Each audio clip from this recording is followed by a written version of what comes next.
You said you made a decision that Bruce's diagnosis was not going to take you and your family down. Yeah.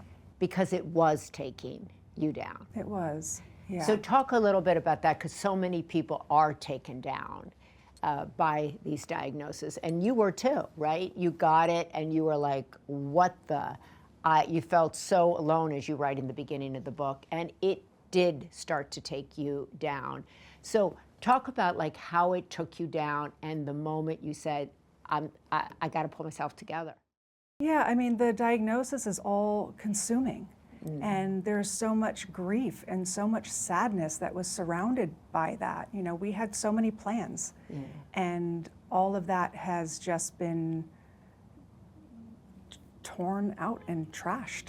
And just that alone. And the thought of our children and what they would need to, you know, how they would need to, you know, move through this experience. And I wasn't caring for myself. I was so hyper focused on the care of Bruce and our children.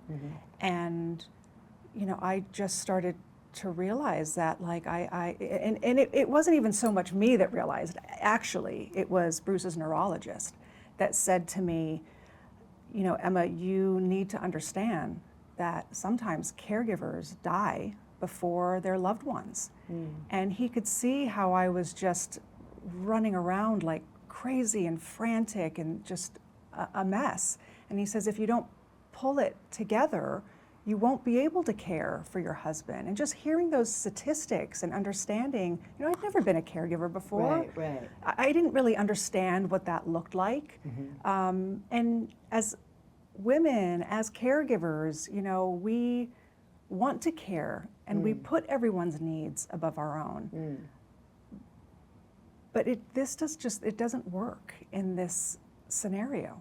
You know, if I am not caring for myself, how can I show up best for my husband and our children? So that is when I just started to make that shift. And there's so much guilt involved with that shift. Yeah. So many caregivers that I've spoken to over the years really struggle almost on the daily with prioritizing their own care as opposed to the caring for the loved one who has this disease. Talk about how you have been able to navigate the guilt and the shame, and it's okay, Emma, to take care of Emma, and Bruce is okay. I deal with it every day. There still is not a day where I don't think about the guilt or have guilt for thinking about myself before Bruce. But you know, sometimes, like, it's what Bruce says, Emma, you got to get out of your own way. And I just had to just put that aside. Like, it doesn't serve.